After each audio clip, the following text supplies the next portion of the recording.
There's always one. You know exactly who I'm talking about. The person at the table who finishes their plate, looks around, and quietly starts eyeing everyone else's food.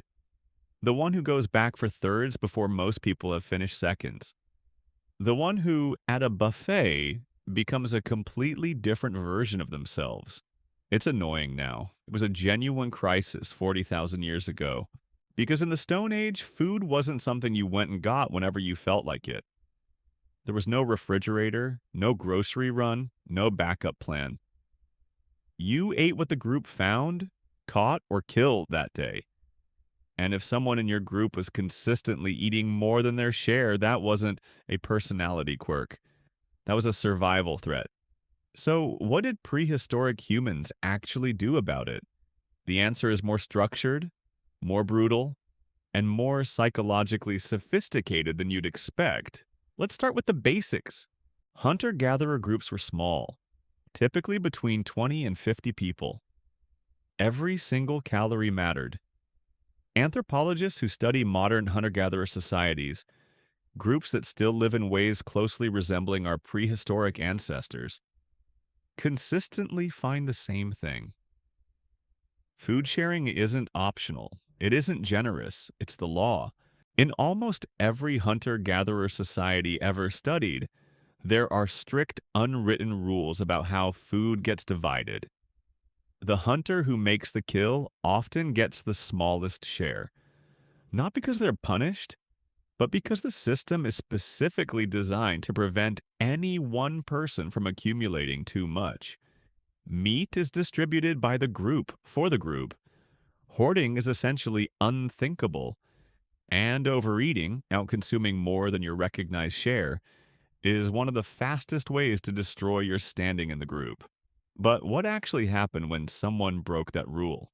Stage one was social pressure, and prehistoric social pressure was not subtle. In small, tight-knit groups where everyone sees everything, the moment someone takes more than they should, everyone knows. There are no private meals. There are no closed doors.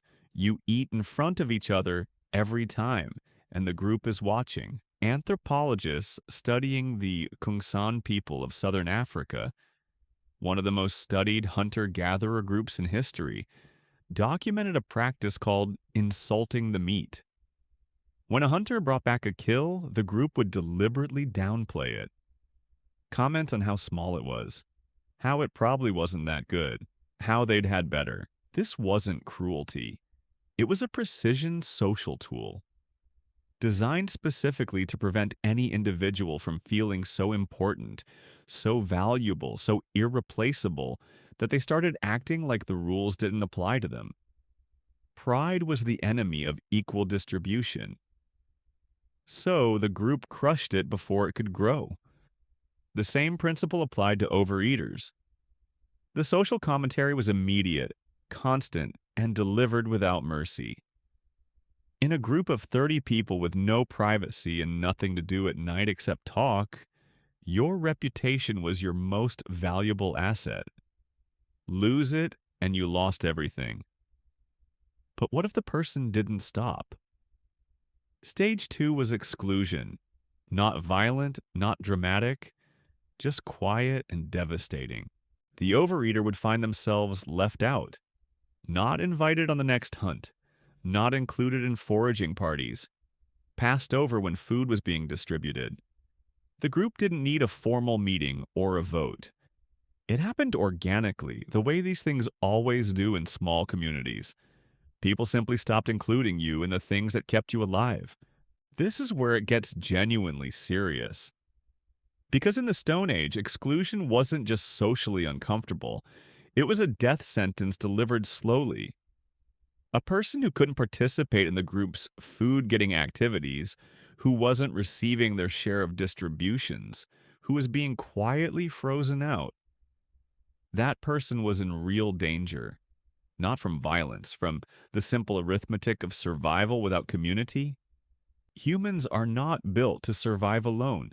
We are too slow, too weak, too physically unimpressive without tools and cooperation.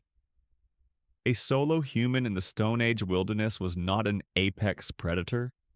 They were a medium sized snack with anxiety. The group was the survival mechanism. Lose the group, lose everything. So the threat of exclusion was enormous. And most people faced with that threat adjusted their behavior fast. But here's the part that makes this genuinely fascinating. Not everyone who overate was doing it out of greed. Prehistoric humans had no understanding of metabolism, blood sugar regulation, or the neurological mechanisms behind hunger and satiety. They didn't know that certain individuals are genuinely biologically driven to eat more, that hunger signals differ from person to person, that some bodies process food differently, that what looks like greed from the outside can be genuine physiological need from the inside. To the Stone Age group, hunger was hunger. You were hungry, you ate. You weren't hungry, you stopped. If you kept eating past the point where others had stopped, the only explanation available was moral failure. Selfishness, weakness of character. The idea that someone's body might be sending them different signals than everyone else's, that concept didn't exist, which means that people who were genuinely biologically driven to eat more were being socially punished for something they had no framework to understand or explain about themselves. There's also the question of body size. Larger bodies require more calories to function. A bigger person genuinely needs more food than a smaller one. But in a resource scarce environment where equality of distribution is the survival strategy, larger body size wasn't an explanation the group was particularly interested in entertaining. Archaeological evidence does show significant variation in body size among prehistoric humans. And while we can't know for certain how individual groups handled this, what we do know is that the social enforcement mechanisms around food sharing were powerful, consistent, and applied across virtually every hunter-gatherer culture ever studied. And then there were the lean seasons. Because the pressure around overeating wasn't constant, it escalated dramatically when resources got tight. In periods of abundance, a successful large hunt, a particularly rich foraging season, the social rules around portions relaxed somewhat. There was enough. The tension dropped. But in winter, in drought, in the weeks after a failed hunt when the group was genuinely hungry and the food stores were running low, that's when the person who ate too much became genuinely dangerous to everyone around them. And that's when the group's response escalated accordingly. There are accounts from ethnographic studies of hunter-gatherer groups describing what happened to chronic resource abusers during periods of real scarcity. The language varies across cultures, but the pattern is consistent.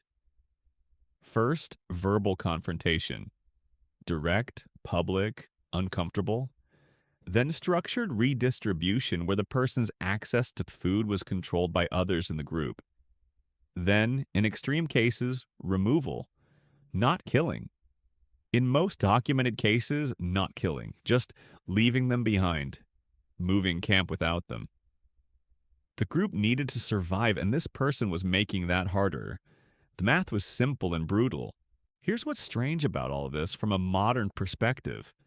We still have every single one of these mechanisms. They're just wrapped in different packaging. Social pressure around eating is everywhere. Comments at family dinners, looks across restaurant tables. The entire cultural architecture around food consumption and body size, the judgment, the surveillance, the constant low-level social monitoring of what other people eat and how much. That's not a modern invention. That's a 300,000-year-old survival system running on software that was never updated. The anxiety you feel eating in front of strangers, the guilt after eating too much, the hyper-awareness of how much you're taking versus how much everyone else is taking. None of that is irrational. None of that is a modern neurosis invented by diet culture. That's your Stone Age brain doing exactly what it was designed to do, monitoring your position in the group, calculating whether you're taking more than your share, running a constant background check on whether the people around you are still okay with you being there. The buffet is different. The stakes are different. The consequences of eating too much are no longer existential. But the feeling is exactly the same.